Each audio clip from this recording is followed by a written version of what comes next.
Tignan nyo to. Itong susi ng Mazda. Tignan nyo, walang susi yan, oh. Pag wala nito, hindi mapapatakbo ang Mazda. Ngayon, iikot kami ni Paring Jeff. Iikot pala yung sasakyan. Hindi kami ni Paring Jeff. Kaya alis kami ngayon. At tatawid kami doon sa kabila. Dito na pala kami nadaan. Medyo walang traffic dito. Di ba mataas na pare? Hindi. Ito ha.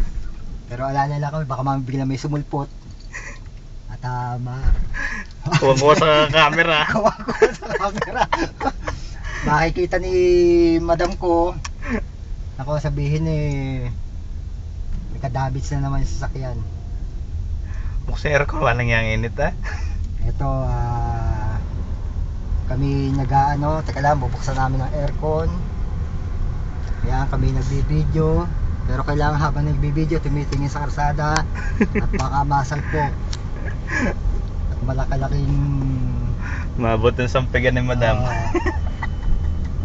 Mamamaya yung isang buwan na sahod mapunta lang sa damage ng sasakyan. Yan, hamod. Desierto. Yan ang disyerto.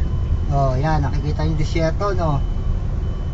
Ayan, naghahanap kami ni Paring Jeff ng lupa dyan na tatayuan namin ng bahay. Sabi, hindi pa raw mahirap daw mapatag Kung makakakuha kami ng bahay dyan, mahirap daw patagin. Ito ngayon, pupunta kami sa harapan ng ospital. Kasi nasa likuran kami kanina. Ayan, ang disyerto.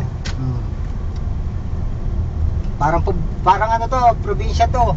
Malayo-layo rin ang takbuhan.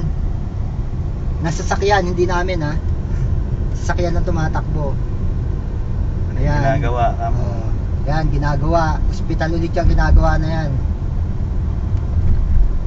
Nakita nyo yung mga building na yan. Kahit sabihin mong ano dito, Jeddah to.